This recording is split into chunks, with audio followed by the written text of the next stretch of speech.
English tutorial চ্যানেলে সকলকে স্বাগত জানাই। আজকের ভিডিওর আলোচিত বিষয় হলো পার্টিসিপল প্রিপোজিশন। এর আগে পার্টিসিপল প্রিপোজিশনের উপরে একটা শর্ট ভিডিও দিয়েছিলাম, কিন্তু শর্ট ভিডিওর মধ্যে কোনো বিষয় নিয়ে বিস্তারিত আলোচনা সম্ভব নয়। সেই কারণে এই ভিডিওটা তৈরি করার সিদ্ধান্ত নিলাম। প্রথমে দেখে নাও পার্টিসিপল প্রিপোজিশনটা কি। প্রেজেন্ট পার্টিসিপল বা পাস্ট পার্টিসিপল যদি প্রিপোজিশনের মতো ব্যবহার করা হয় তাকে পার্টিসিপল প্রিপোজিশন বলে। অর্থাৎ গঠনগতভাবে পার্টিসিপলের মতো দেখতে হলেও অ্যাকচুয়ালি প্রিপোজিশনের মতো কাজ করে। আশা করি বুঝতে পেরেছো। এবার দেখো list of participle preposition. Considering অর্থ হচ্ছে বিবেচনা করে। গিভেন দ্যাট, এই গিভেনের সঙ্গে দ্যাটটা অপশনাল, তোমরা লিখতেও পারো নাও লিখতে পারো। গিভেন দ্যাটের অর্থ হচ্ছে বিবেচনা করে বা মাথায় রেখে। জাজিংয়ের অর্থ হচ্ছে বিচার বা বিবেচনা করে। এই তিনটের অর্থ প্রায় একই। তারপরে দেখো কনসার্নিং, রিগার্ডিং, রেসপেক্টিং, এই তিনটেরই অর্থ হচ্ছে সম্পর্কে বা সম্বন্ধে বা কোনো বিষয়। পাস্টের অর্থ হচ্ছে পাস দিয়ে। ডিউরিংয়ের অর্থ হচ্ছে সময়। তারপরে দেখো নট উইথস্ট্যান্ডিংয়ের অর্থ হচ্ছে সত্ত্বেও। অ্যাসিউমিংয়ের অর্থ হচ্ছে অনুমান করে। ফলোয়িংয়ের অর্থ হচ্ছে কোনো কিছুর পর বা কোনো কিছুর ফলে। পেন্ডিংয়ের অর্থ হচ্ছে না হওয়া পর্যন্ত। ইনক্লুডিংয়ের অর্থ সহ। আর বারিং, এক্সক্লুডিং, এক্সেপ্টিং, এই তিনটেরই অর্থ হচ্ছে ছাড়া, বাদ দিয়ে বা ব্যতীত। এবার এই পার্টিসিপল প্রিপোজিশনগুলো তোমাদের বাক্যের মাধ্যমে দেখাবো। 1 নম্বর দেখো কনসিডারিং অর্থ হচ্ছে বিবেচনা করে। তার অভিজ্ঞতার অভাব বিবেচনা করে তিনি প্রতিযোগিতায় অসাধারণ পারফর্ম করেন। প্রথমে আমরা অনুবাদ করব বিবেচনা করে। কনসিডারিং কি বিবেচনা করে, এখানে দেখো রয়েছে তার অভিজ্ঞতার অভাব বিবেচনা করে। তাহলে দেখো তার অভিজ্ঞতার অভাব কি হবে, হিজ ল্যাক অফ এক্সপেরিয়েন্স। তারপরে দেখো রয়েছে তিনি প্রতিযোগিতায় অসাধারণ পারফর্ম করেন। অনুবাদ কি হবে, he perform remarkably well in the competition. তাহলে বাক্যটা কি হলো, considering his lack of experience he perform remarkably well in the competition. এখানে দেখো কনসিডারিং হচ্ছে পার্টিসিপল প্রিপোজিশন, আর এই প্রিপোজিশনের অবজেক্ট হচ্ছে হিজ ল্যাক অফ এক্সপিরিয়েন্স। এবার পরের বাক্য দেখো, তার বয়সের কথা বিবেচনা করে তাকে এই কাজটা করতে দেওয়া হয়নি। তাহলে দেখো বিবেচনা করে, কনসিডারিং কি বিবেচনা করে, তার বয়সের কথা, হিজ এজ। তারপরে দেখো রয়েছে তাকে এই কাজটা করতে দেওয়া হয়নি। অনুবাদ কি হবে, he was not allowed to do the job. তাহলে বাক্যটা কি হলো, considering his age he was not allowed to do the job. তাহলে দেখো কনসিডারিং হচ্ছে পার্টিসিপল প্রিপোজিশন আর তার অবজেক্ট হচ্ছে হিজ এজ। এবার দেখো গিভেন দ্যাট অর্থ হচ্ছে বিবেচনা করে বা মাথায় রেখে। গিভেন দ্যাটের ওপর কিছুদিন আগেই আমি একটা ভিডিও দিয়েছি, দেখে নিতে পারো। পরিস্থিতি বিবেচনা করে আমরা সভা স্থগিত রাখার সিদ্ধান্ত নিয়েছিলাম। তাহলে দেখো পরিস্থিতি বিবেচনা করে কি হবে, গিভেন দ্যাট দ্য সার্কামস্ট্যান্সেস। তারপরে দেখো রয়েছে আমরা সভা স্থগিত রাখার সিদ্ধান্ত নিয়েছিলাম। We decided to postpone the meeting. তাহলে বাক্যটা কি হলো, given that the circumstances we decided to postpone the meeting. এখানে দেখো গিভেন দ্যাট এটা হচ্ছে পার্টিসিপল প্রিপোজিশন আর এর অবজেক্ট হচ্ছে দ্য সার্কামস্ট্যান্সেস। এই গিভেন দ্যাটের জায়গায় তোমরা কনসিডারিংও ইউজ করতে পারো। পরেরটা দেখো জাজিং অর্থ হচ্ছে বিচার বা বিবেচনা করে। তার পারফরম্যান্সের কথা বিচার করে তাকে ম্যান অফ দ্য ম্যাচ ঘোষণা করা হয়েছিল। তাহলে দেখো প্রথমে অনুবাদ হবে বিচার করে। জাজিং কি বিচার করে, তার পারফরমেন্সের কথা। তাহলে কি হবে, হিজ পারফরমেন্স। তারপরে দেখো রয়েছে তাকে ম্যান অফ দ্য ম্যাচ ঘোষণা করা হয়েছিল।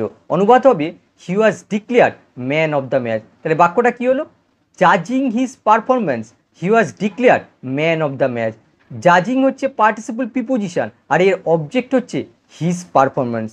তাহলে দেখতে পেলে কনসিডারিং, গিভেন দ্যাট, জাজিং এই তিনটের অর্থই হচ্ছে এক। 2 নম্বর দেখো কনসার্নিং, রিগার্ডিং, রেসপেক্টিং, এই তিনটেরই অর্থ হচ্ছে সম্পর্কে বা সম্বন্ধে। তিনি কোম্পানির ভবিষ্যৎ সম্বন্ধে বিভিন্ন প্রশ্ন জিজ্ঞাসা করেছিলেন। তাহলে প্রথমে অনুবাদ হবে তিনি জিজ্ঞাসা করেছিলেন। সি আস্কড, আচ্ছা তিনি কি জিজ্ঞাসা করেছিলেন, দেখো কি এর উত্তর আসছে বিভিন্ন প্রশ্ন, সেভারেল কোয়েশ্চেন। আচ্ছা কি বিষয়ে প্রশ্ন, কোম্পানির ভবিষ্যৎ সম্বন্ধে প্রশ্ন। তাহলে দেখো কোম্পানির ভবিষ্যৎ সম্বন্ধে কী হবে, concerning the future of the company. তাহলে দেখো এই কনসার্নিং হচ্ছে পার্টিসিপল প্রিপোজিশন, আর এই পার্টিসিপল প্রিপোজিশনের অবজেক্ট হচ্ছে the future of the company. Regarding দিয়ে দুটো বাক্য দেখো। রিগার্ডিংয়ের অর্থ হচ্ছে সম্পর্কে বা সম্বন্ধে।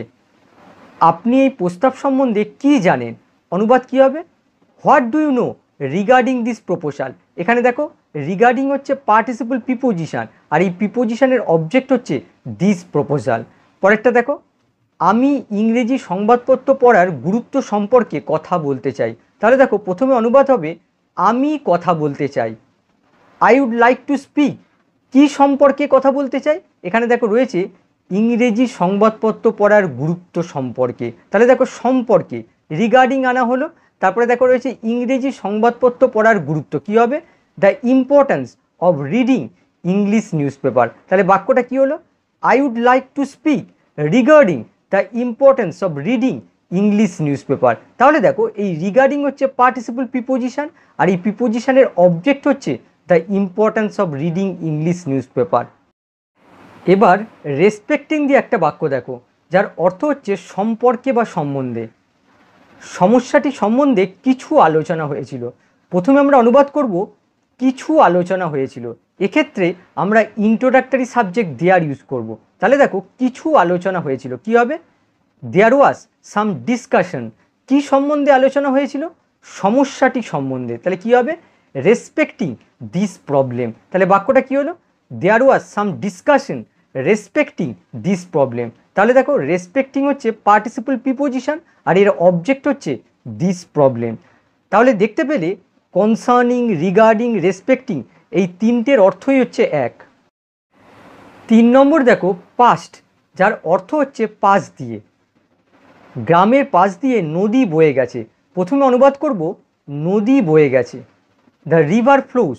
কোথায় বয়ে গেছে, দেখো এখানে রয়েছে গ্রামের পাশ দিয়ে। তাহলে দেখো পাশ দিয়ে অর্থে এখানে পাস্ট ব্যবহার করা হলো, তারপরে দেখো গ্রামের দ্য ভিলেজ রাখা হলো। তাহলে বাক্যটা কী হলো, the river flows past the village. তাহলে দেখো এখানে পাস্ট হচ্ছে পার্টিসিপল প্রিপোজিশন, আর এর অবজেক্ট হচ্ছে দ্য ভিলেজ। পরের বাক্য দেখো ডিউরিং। ডিউরিং মানে হচ্ছে সময়। ঝড়ের সময় অনেক গাছ উৎপাটিত হয়েছিল। এখানে দেখো রয়েছে ঝড়ের সময়। ঝড়ের সময় বলতে ঝড় চলাকালীন, অর্থাৎ যখন ঝড় বইছিল তখন অনেক গাছ উৎপাটিত হয়েছিল। তাহলে দেখো ঝড়ের সময় অনুবাদ কী হবে, ডিউরিং দ্য স্টর্ম। তারপরে দেখো অনেক গাছ উৎপাটিত হয়েছিল, কী হবে, মেনি ট্রিজ ওয়ার আপরুটেড। তাহলে বাক্যটা কী হলো, during the storm many trees war uprooted. তাহলে দেখো ডিউরিং হচ্ছে পার্টিসিপল প্রিপোজিশন, আর এর অবজেক্ট হচ্ছে দ্য স্টর্ম। 5 নম্বর দেখো নট উইথস্ট্যান্ডিং, যার বাংলা অর্থ হচ্ছে সত্ত্বেও। নট উইথস্ট্যান্ডিং নিয়েও আমি ভিডিও বানিয়েছি, ডেসক্রিপশন বক্সে এর লিঙ্ক দিয়ে দেবো। এবার দেখো ভারী বৃষ্টি সত্ত্বেও ছেলেটা সেখানে সঠিক সময় পৌঁছেছিল। তাহলে দেখো ভারী বৃষ্টি সত্ত্বেও, প্রথমে অনুবাদ হবে সত্ত্বেও, নট উইথস্ট্যান্ডিং। তারপরে দেখো রয়েছে ভারী বৃষ্টি, দ্য হেভি রেন। তারপরে দেখো রয়েছে ছেলেটা সেখানে সঠিক সময় পৌঁছেছিল, অনুবাদ কী হবে, the boy reached there on time. তাহলে বাক্যটা কী হলো, notwithstanding the heavy rain the boy reached there on time. তাহলে দেখো নট উইথস্ট্যান্ডিং হচ্ছে পার্টিসিপল প্রিপোজিশন, আর এর অবজেক্ট হচ্ছে দ্য হেভি রেন। এবার পরের বাক্য দেখো পরিশ্রমী হওয়া সত্ত্বেও, দেখো এখানে একটা কমা হবে, পরিশ্রমী হওয়া সত্ত্বেও সে তার লক্ষ্য অর্জন করতে পারেনি। তাহলে দেখো পরিশ্রমী হওয়া সত্ত্বেও, প্রথমে আসবে সত্ত্বেও নট উইথস্ট্যান্ডিং, তারপরে আসবে পরিশ্রমী হওয়া, কী হবে, বিং ডিলিজেন্ট। তারপরে দেখো রয়েছে সে তার লক্ষ্য অর্জন করতে পারেনি, অনুবাদ কী হবে, he could not achieve his goal. তাহলে বাক্যটা কী হলো, notwithstanding being diligent he could not achieve his goal. তাহলে দেখো নট উইথস্ট্যান্ডিং হচ্ছে পার্টিসিপল প্রিপোজিশন, আর এর অবজেক্ট হচ্ছে বিং ডিলিজেন্ট। 6 নম্বর হচ্ছে অ্যাসিউমিং, যার অর্থ হচ্ছে অনুমান করে। বৃষ্টির সম্ভাবনা অনুমান করে সে তার সাথে একটা ছাতা নিল। তাহলে দেখো বৃষ্টির সম্ভাবনা অনুমান করে, প্রথমে অনুবাদ হবে অনুমান করে। অ্যাসিউমিং, কি অনুমান করে, বৃষ্টির সম্ভাবনা, দ্য পসিবিলিটি অফ রেন। তারপরে দেখো রয়েছে সে তার সাথে একটা ছাতা নিল, অনুবাদ কী হবে, she took an umbrella with her. তাহলে বাক্যটা কী হলো, assuming the possibility of rain she took an umbrella with her. তাহলে দেখো অ্যাসুমিং হচ্ছে পার্টিসিপল প্রিপোজিশন আর এর অবজেক্ট হচ্ছে দ্য পসিবিলিটি অফ রেইন। 7 নম্বর হচ্ছে ফলোয়িং। নিউজ পেপারে প্রায় এই শব্দটা আমরা দেখতে পাই। ফলোয়িংয়ের অর্থ হচ্ছে কোনো কিছুর পর বা কোনো কিছুর ফলে। এবারে বাক্য দেখো, দুর্ঘটনার পর তাকে চিকিৎসার জন্য হাসপাতালে নিয়ে যাওয়া হয়েছিল। তাহলে দেখো দুর্ঘটনার পর, তাহলে পর অর্থে এখানে ফলোয়িং আনা হলো। তারপরে দেখো দুর্ঘটনা, দ্য অ্যাক্সিডেন্ট আনা হলো। তারপরে দেখো রয়েছে তাকে চিকিৎসার জন্য হাসপাতালে নিয়ে যাওয়া হয়েছিল। অনুবাদ কী হবে? C was taken to the hospital for treatment. তাহলে বাক্যটা কী হলো? Following the accident C was taken to the hospital for treatment. তাহলে দেখো এই ফলোয়িং হচ্ছে পার্টিসিপল প্রিপোজিশন আর এর অবজেক্ট হচ্ছে দ্য অ্যাক্সিডেন্ট। পরের বাক্য দেখো, স্বামীর মৃত্যুর পর তিনি লন্ডনে যান। তাহলে দেখো স্বামীর মৃত্যুর পর প্রথমে আসবে পর, তাহলে ফলোয়িং আনা হলো। তারপরে দেখো রয়েছে স্বামীর মৃত্যু, the death of her husband. এখানে দেখো একটা কমা হবে, এই কমাটা এখানে দেওয়া হয়নি। তারপরে দেখো রয়েছে তিনি লন্ডনে চলে যান, কী হবে? She move to London. তাহলে বাক্যটা এলো following the death of her husband she move to London. তাহলে দেখো ফলোয়িং, এই ফলোয়িং হচ্ছে পার্টিসিপল প্রিপোজিশন আর এর অবজেক্ট হচ্ছে the death of her husband. 8 নম্বর হচ্ছে পেন্ডিং। এই পেন্ডিং শব্দটার বাংলা অর্থ হচ্ছে না হওয়া পর্যন্ত। নতুন কোনো নির্দেশ না আসা পর্যন্ত তিনি কোম্পানির দায়িত্বে থাকবেন। তাহলে দেখো নতুন কোনো নির্দেশ না আসা পর্যন্ত, প্রথমে অনুবাদ করব না আসা পর্যন্ত, কি হবে? পেন্ডিং। আচ্ছা, কি না আসা পর্যন্ত? নতুন কোনো নির্দেশ, এনি ফ্রেশ ইনস্ট্রাকশান। তারপরে দেখো রয়েছে তিনি কোম্পানির দায়িত্বে থাকবেন। অনুবাদ কী হবে? He will be in charge of the company. তাহলে বাক্যটা কী হলো? Pending any fresh instruction he will be in charge of the company. তাহলে দেখো এই পেন্ডিং হচ্ছে পার্টিসিপল প্রিপোজিশন আর এর অবজেক্ট হচ্ছে এনি ফ্রেশ ইনস্ট্রাকশান। এবার পরেরটা দেখো, হেড অফিস থেকে কোনো অনুমোদন না পাওয়া পর্যন্ত আমরা এই প্রজেক্ট শুরু করতে পারি না। তাহলে দেখো এখানে রয়েছে হেড অফিস থেকে কোনো অনুমোদন না পাওয়া পর্যন্ত। প্রথমে আমরা অনুবাদ করব না পাওয়া পর্যন্ত, কি হবে? পেন্ডিং। আচ্ছা, কি না পাওয়া পর্যন্ত? কোনো অনুমোদন, এনি অ্যাপ্রুভাল। কোথা থেকে? হেড অফিস থেকে, ফ্রম দ্য হেড অফিস। তারপরে দেখো রয়েছে আমরা এই প্রজেক্ট শুরু করতে পারি না। অনুবাদ হবে we can not start this project. তাহলে বাক্যটা কী হলো? Pending any approval from the head office we can not start this project. তাহলে দেখো এই পেন্ডিং হচ্ছে পার্টিসিপল প্রিপোজিশন আর এর অবজেক্ট হচ্ছে any approval from the head office. 9 নম্বর দেখো, ইনক্লুডিং, যার অর্থ হচ্ছে সহ। কখন আমরা ইনক্লুডিং ব্যবহার করি? কোনো গ্রুপে যখন আমরা বোঝাতে চাই যে এরাও এই গ্রুপের সাথে রয়েছে, তখন আমরা ইনক্লুডিং ব্যবহার করি। এবারে বাক্য দেখো, ট্যাক্সসহ ঘড়িটার মূল্য মাত্র 600 টাকা। প্রথমে আমরা অনুবাদ করব ঘড়িটার মূল্য, the price of the watch. তারপরে দেখো এই সম্পর্কে অতিরিক্ত ইনফরমেশান দেওয়া হয়েছে ট্যাক্স সহ, ইনক্লুডিং ট্যাক্স। তারপরে দেখো রয়েছে মাত্র 600 টাকা, কী হবে? Is only 600 rupees. তাহলে বাক্যটা কী হলো? The price of the watch including tax is only 600 rupees. তাহলে দেখো ইনক্লুডিং হচ্ছে পার্টিসিপল প্রিপোজিশন আর এর অবজেক্ট হচ্ছে ট্যাক্স। পরেরটা দেখো, মহিলা এবং শিশুসহ এই দুর্ঘটনায় 5 জন আহত হয়েছিল। প্রথমে আমরা অনুবাদ করব সাবজেক্ট, অর্থাৎ 5 জন, 5 পিপুল। এই 5 জনের মধ্যে দেখো অতিরিক্ত ইনফরমেশান দেওয়া হয়েছে মহিলা এবং শিশু সহ। তাহলে কী হবে? Including women and children. তারপরে দেখো রয়েছে এই দুর্ঘটনায় আহত হয়েছিল। তাহলে কী হবে? Were injured in this accident. তাহলে বাক্যটা কী হলো? 5 people including women and children were injured in this accident. তাহলে দেখো এই ইনক্লুডিং হচ্ছে পার্টিসিপল প্রিপোজিশন আর এর অবজেক্ট হচ্ছে উইমেন অ্যান্ড চিলড্রেন। 10 নম্বর দেখো, বারিং, এক্সক্লুডিং, এক্সেপ্টিং। এই তিনটেরই অর্থ হচ্ছে ছাড়া, বাদ দিয়ে, ব্যতীত। এর মধ্যে বলে রাখি এক্সক্লুডিং আমরা কখন ব্যবহার করি? গ্রুপের মধ্যে কোনো কিছু বা কাউকে বাদ দিয়ে কিছু বলতে চাই, তখন আমরা এক্সক্লুডিং ব্যবহার করি। এবারে এক্সাম্পল দেখো, শিক্ষা ব্যতীত মানুষ অসম্পূর্ণ।